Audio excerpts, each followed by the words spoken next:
Bangladesh press club Pirganj শাখার উদ্যোগে ২০০ শতাধিক এতিমের মাঝে কম্বল বিতরণ করা হয়েছে।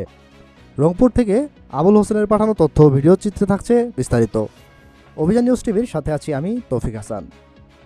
রংপুরের পীরগঞ্জ উপজেলার ২০০ শতাধিক অসহায় ইতিমদের মাঝে কম্বল বিতরণ করল বাংলাদেশ প্রেস ক্লাব পীরগঞ্জ শাখা।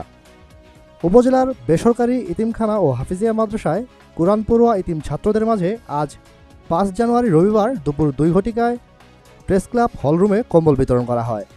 এ সময় উপস্থিত ছিলেন বাংলাদেশ প্রেস ক্লাব রংপুর জেলা শাখার সাধারণ সম্পাদক ও পীরগঞ্জ উপজেলা শাখার সভাপতি আনোয়ার হোসেন, পীরগঞ্জ উপজেলা শাখার সাধারণ সম্পাদক সৈয়দ রায়হান বিপ্লব, সিনিয়র সহসভাপতি সরকার বেলায়েত, সাংগঠনিক সম্পাদক তরিকুল ইসলাম, হানিফ মিয়া, আকুল হোসেন সহ অন্যান্য সাংবাদিকবৃন্দ।